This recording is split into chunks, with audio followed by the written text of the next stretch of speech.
Ayan guys, hello, hello, hello. Panibagong vlog na naman po tayo. Ay gagawa po ako ng ng lean version or lean recipe ng tapa na bangos. Magma-marinate po ako ng ng dalawang bangus na malaki and rice vinegar, salt and black pepper, ground black pepper and garlic. Ito lang po yung ingredient ay yung sangkap ko pag nag-aano ako ng bangus, guys. So ayan. And yan yung dalawang bangus. So itong dalawang bangus na super super laki guys ay hahatiin ko yan into half kasi masyadong malaki, hindi magkakasya yung kawali pag iprito ko siya. So ayan, let's go guys. Panoorin niyo po ako kung paano mag-marinate or gumawa ng bangus na tapa or daing guys. Ito ay lean version or lean recipe po. Ayan, see you later guys. Guys, mag-i-start na po tayo na ilalagay ko na po yung pinaghahati-hati ko na po yung bangus kasi masyadong malaki and hindi kasya sa kawali namin na maliit pag priprituhin ko. So, napakahaba, napakalaki. So, ko at saka para ma-sharean ko rin yung kaibigan ko. So, ito po yung gagawin ko.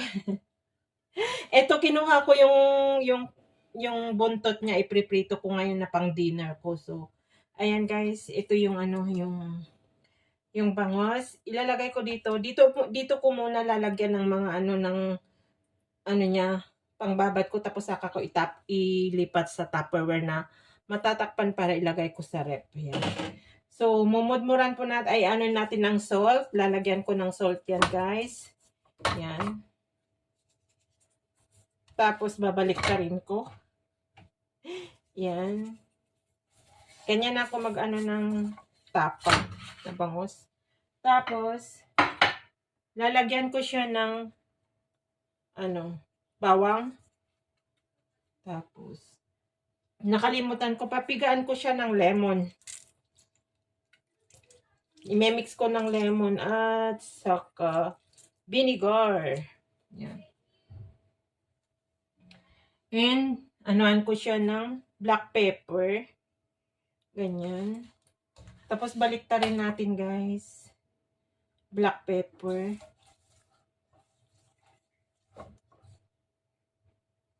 Yan. Ang bango yung lemon. Yan. Yan yung ko. Tapos, saka ko yan yung ng mamaya ng vinegar. Yan, guys. Tapos, naman natin yung dito yung kabila. Yan, hinati-hati ko na guys. Ilagay ko na lang na ganyan. Yun malaki, yan. Sa akin ito, dun sa mga maliliit, dun sa kaibigan ko. Lalagyan ko ng ng black pepper again. Like that lang, guys. And then, lalagyan natin ng tapos salt. Yan.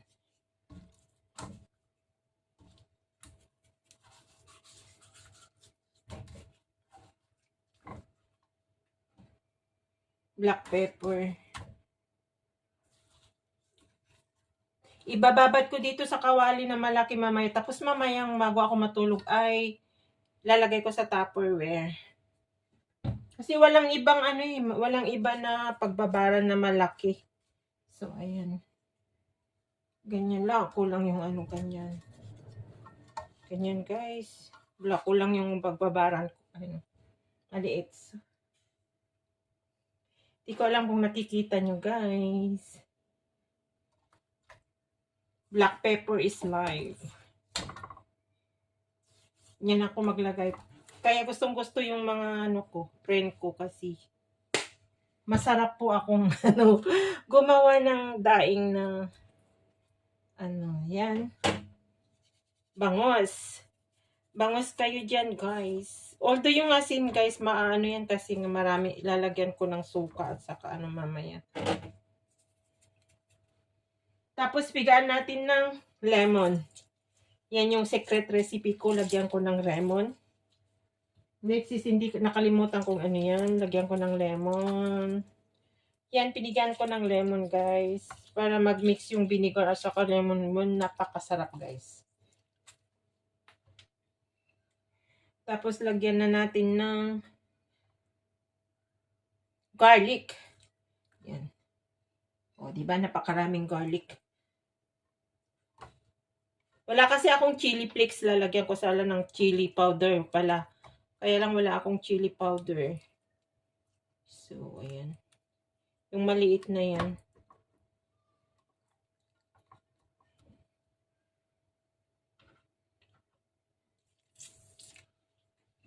Tapos, lalagyan na natin ng vinegar. Yan. Yan guys. Lagyan ko na ng vinegar. Lolonorin ko na po siya ng vinegar para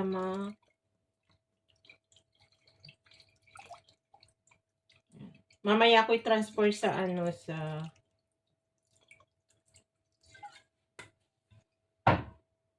Tupperware. Ilagay sa rep. Ayan guys, black pepper again. O, diba? Ibababad ko muna dito hanggang mamaya na. Ganito lang kasimple po yung paggawa ng ang sarap. Tinikman ko, ang sarap yung combination niya. Ganyan lang guys. Tapa na bangus. Pag gumawa kayo nito guys, hindi nyo makakalimutan yung mga jowa nyo guys. Diba? Sarap. Uy, naghugas ako ng kamay ha, kasi nga lininisan ko ito. So, ganyan lang kasimple guys, ang magbabad ng daing na bangus. Ayan. Bababad ko muna dito, mamaya ko na i-transfer at gagawin ko muna yung aking dinner for today guys. Mamaya ibabaliktad ko para maano ito. O, diba?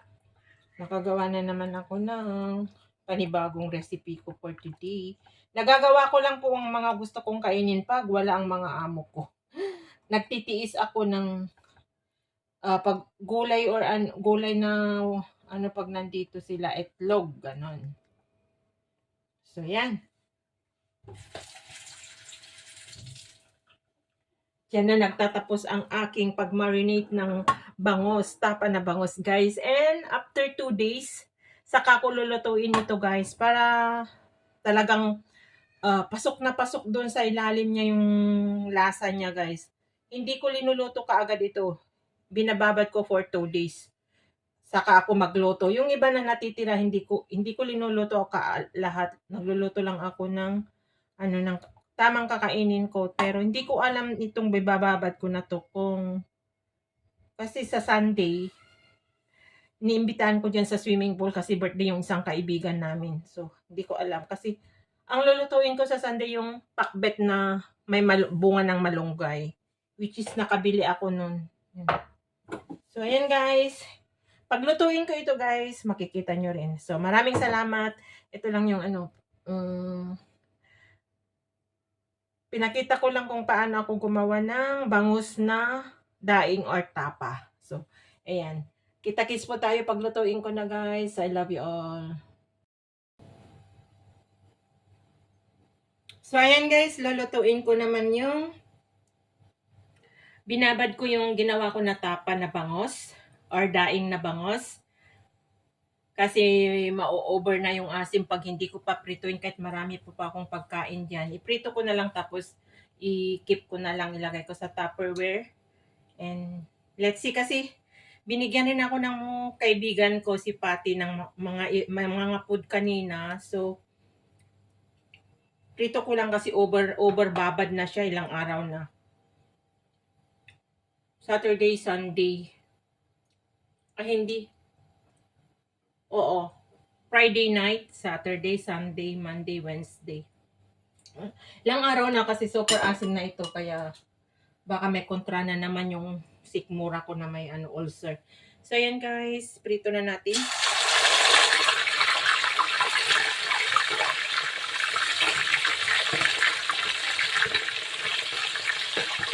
Actually, yung buntot nito guys ay naprito ko na kinain.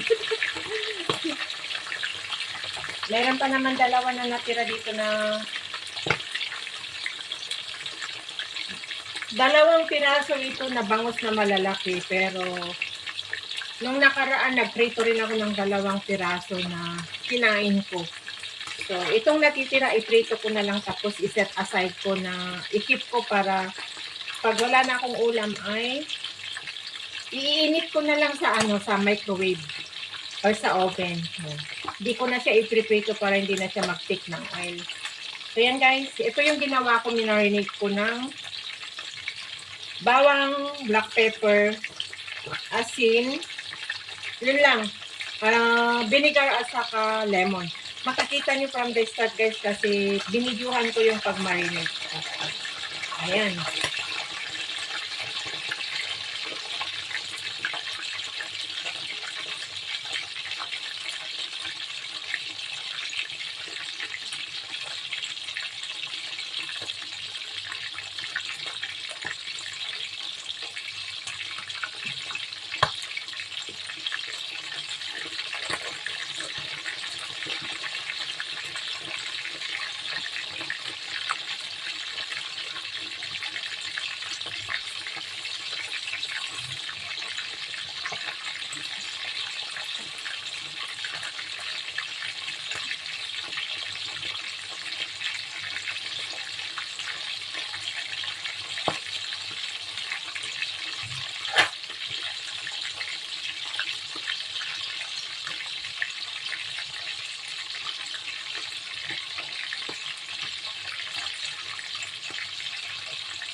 Nag-ano na yung bawang.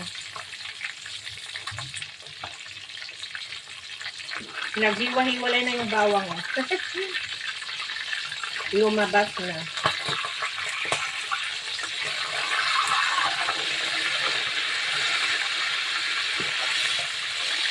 Wow! Napakabango. Yummy. Pero kailangan sana wag tumalsik guys. Ay natatakot ako na magbaliktad. Masyadong malaki, maberebek yata. Wala, tumatalon na. Wait lang guys, ay slowly lang.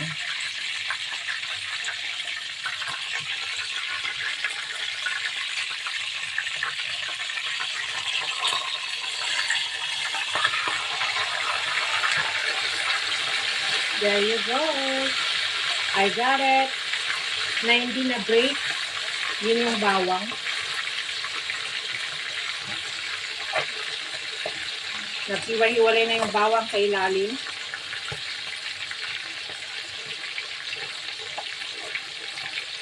This is paborito ni Sis Lydia ang bawang na piniprito.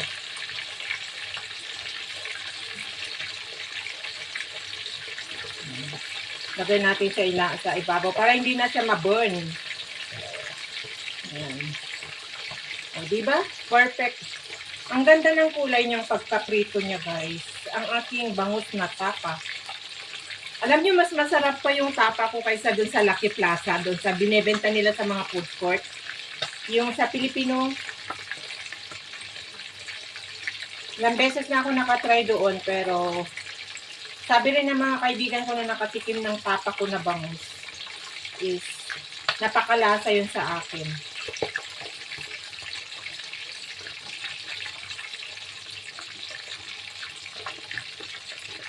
Yan guys. Lutuin naman natin sa one side tapos aahunin na natin. At meron pang 2 piraso yung tira ko na nagluto ng isang araw ng lunch ko din at dinner. Ikinain ko naman yun ng linaga na okra. Yan.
Ang bango. Ang bango guys, yung amoy niya.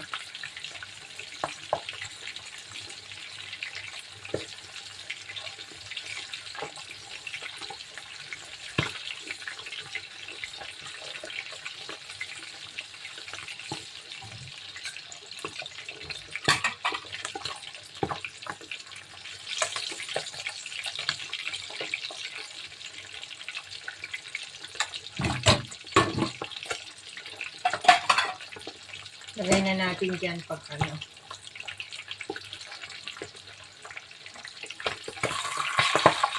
Okay, luto na siya. Pwede na natin siyang ahunin, guys. Pero be careful kasi baka ma-break. Ayun. Perfect. Ayan, ang ganda ng kinalabasan. Yung mga ano bawang, ma-over na. Mapait na yan. So ngayon ilalagay naman natin yung dalawa na natitira guys. Na iniiwa ko kasi. Yan. Lagay na natin.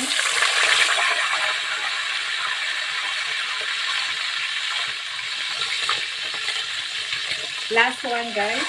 Ayan. Perfect.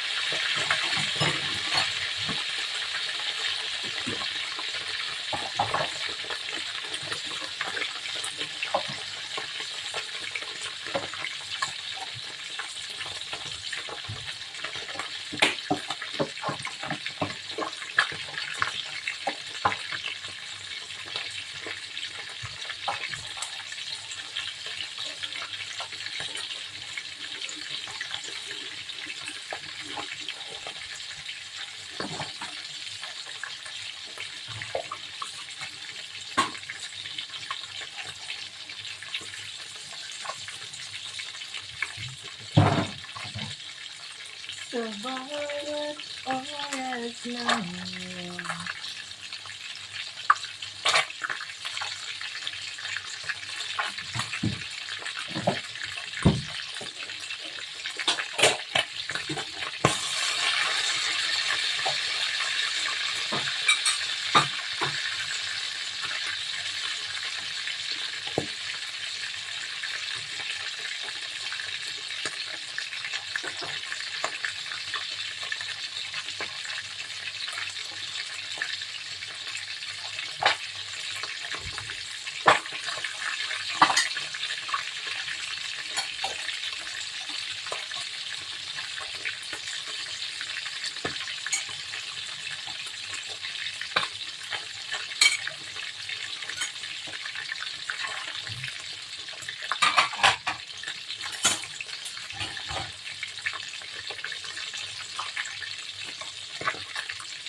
alright.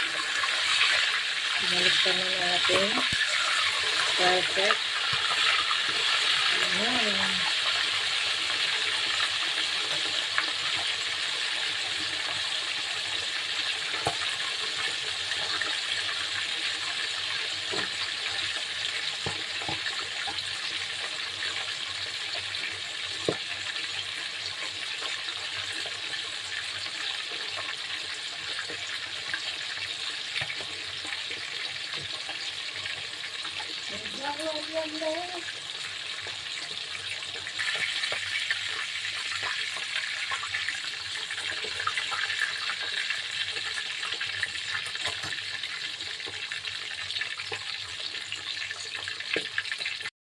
So, ayan guys, ang aking finished product ng aking tapa na bangos. Yan, looks yummy. Napakasarap guys. Napaka-tasted. Kasi, 4 days na nakababad sa lemon at saka vinegar, rice vinegar. Napaka-tasty yung laman niya guys. Napakasarap. Tinikman ko. So, yan. There you go. Ang aking finished product ng aking tapa na bangos.